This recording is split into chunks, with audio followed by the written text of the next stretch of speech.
हर हर शीर्ष नमस्ते भूमि में तुम्हें दोस्तों। आज एक बार फिर आप सभी शुभ भक्तों का मेरे चैनल श्याम सदाशिव में स्वागत करता हूं मित्रों, और आशा करता हूं आप सभी शुभ भक्त फिट होंगे मित्रों, ठीक होंगे। चलिए मित्रों, आज आप सभी शुभ भक्तों माताओं बहनों के लिए एक विशेष उपाय लेकर के आए, जो कि आप भीषण समस्या में जूझ रहे हो, बहुत बड़ी तकलीफ में, बहुत बड़ी समस्या में जूझ रहे हो। 2 बेलपत्र और 2 पुष्प का उपाय, जो शिव जी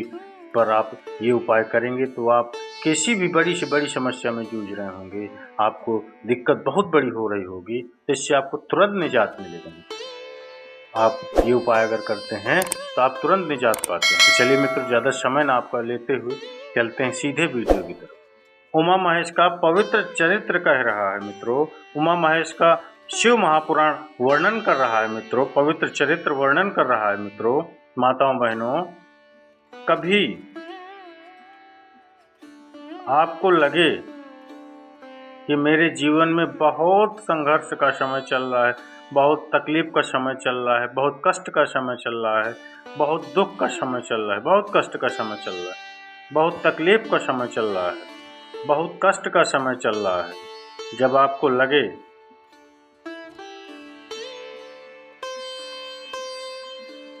जब आपको मित्रों, जब आपको महसूस होने लगे कि बहुत कष्ट का समय है, बहुत तकलीफ का समय है, बहुत कष्टप्रद समय चल रहा है, शिव महापुराण की कथा कहती है 2 बेलपत्र,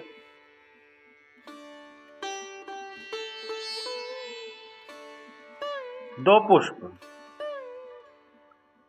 एक बेलपत्र पर श्वेत पुष्प और एक बेलपत्र पर लाल पुष्प।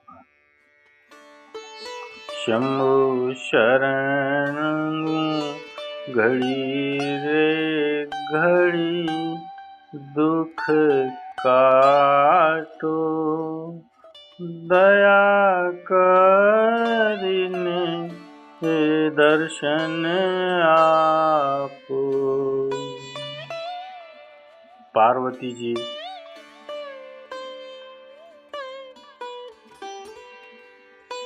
जिस समय दुख की घड़ी चल रही हो, तकलीफ की समय चल रहा हो, बहुत तकलीफ जीवन में चल रहा हो, बहुत कष्ट में जीवन हो आपका, बहुत परेशान हो, कहीं कुछ सूझ ना रहा हो, आपको बहुत तकलीफ में है आप, जब जिंदगी में चल रही हो, उस समय पर 2 बेलपत्र और 2 पुष्प,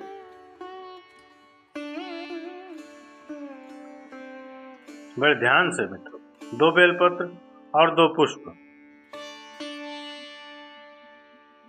एक पुष्प लाल लेना है, एक पुष्प सफेद लेना है, श्वेत लेना है।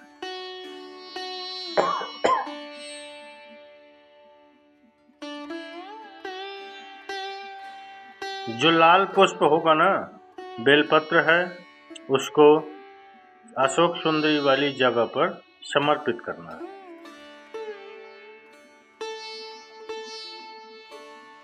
और श्वेत पुष्प वाला जो बेलपत्र है, सफेद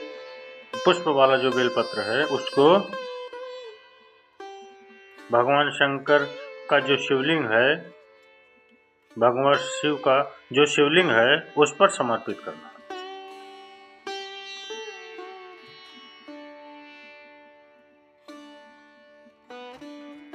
एक जो लाल बेलपत्र, लाल पुष्प का जो बेलपत्र है, लाल पुष्प वाला जो बेलपत्र है,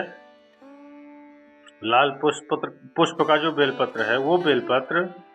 अशोक सुंदरी वाली जगह पर, और श्वेत पुष्प का जो बेलपत्र है, वो सफेद पुष्प वाला बेलपत्र भगवान शंकर के शिवलिंग पर समर्पित करना है।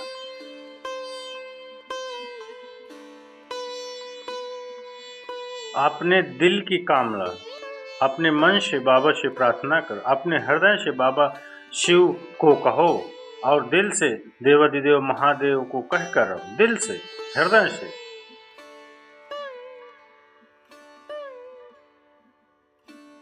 जब दिल से बाबा देवाधिदेव महादेव से कहोगे,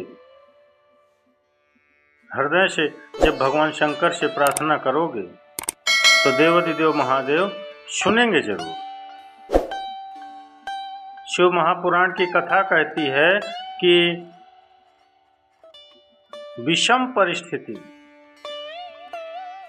तकलीफ की घड़ी में, विषम परिस्थिति में, तकलीफ की घड़ी में, कष्ट की घड़ी में, विषम परिस्थिति में प्रयास करो कि हम शंकर और पार्वती,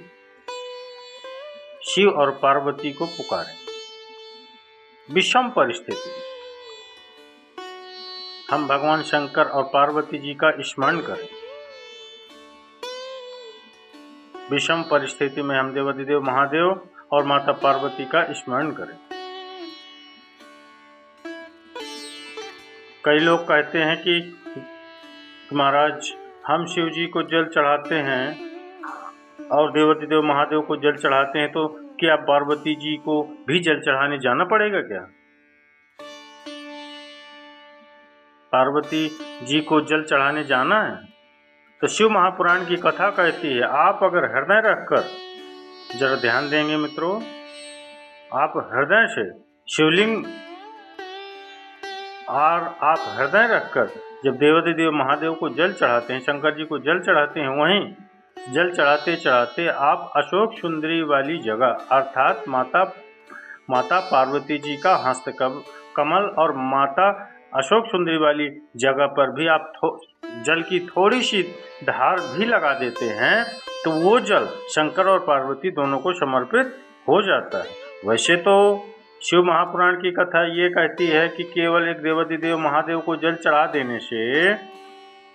शिव महापुराण की कथा कहती है कि केवल एक देवाधिदेव महादेव को जल समर्पित कर देने से 33 कोटि देवता, चाहे फिर उसमें गणेश जी हों, कार्तिकेय जी हों, जगदम्बा अम्बा हो, चाहे नवग्रह देवता हों, चाहे पंच लोकपाल हो, चाहे षडश मातृका हो, 64 योगनियाँ हो, सारे देवी देवता उस शंकर भगवान के शिवलिंग में विराजमान हैं। शिव महापुराण की कथा कहती है कि जब हम एक लोटा जल आपके पितृदेव, अपने ग्राम देव, अपने स्थान देव, अपने नगर देव, किसी भी देवता का अगर हम स्मरण कर रहे हैं और हमको नहीं मालूम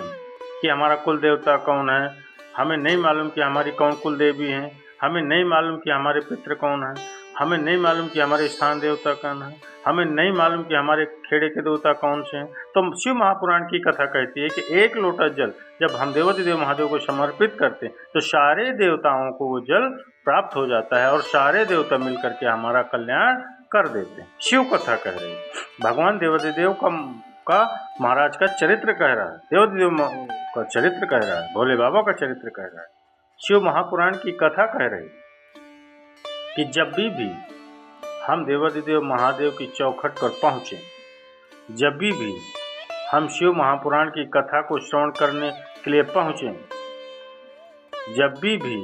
हम भगवान शंकर की शरणागति में पहुँचे, तो शिव महापुराण की कथा कहती है हमारे भीतर के जो खोट होते हैं, हमारे भीतर के जो अवगुण होते हैं, हमारे भीतर के जो दोष होते हैं, तो शिव महापुराण की कथा कहती है कि प्रयास करा करो कि जब कथा कर सुनने जाओ कि मन में एक संकल्प लेकर के जाओ कि मैं जो गलत काम करता हूँ, तो आज मैं एक गलत काम शिव महापुराण की कथा में छोड़ देता हूँ, उसके बाद नहीं करूँगा। मैं जो भी गलत काम करता हूँ वो छोड़ दूँगा मित्रों। तो चलिए मित्रों, आज मैंने आप सभी शिव भक्तों को विशेष जानकारी दी कि आपको अगर भीषण कष्ट से आप जूझ रहे हैं तो उससे आप कैसे निजात पाएं मित्रों। तो चलिए मित्रों, अगर ये मेरा वीडियो आप सभी शिव भक्तों को अच्छा लगा हो तो मेरे बाबा के लिए एक जयकारा अवश्य बनता है मित्रों। तो आप प्रेम से बोलिए हर हर महादेव, कमेंट्स में अवश्य लिखिए मित्रों, हर हर।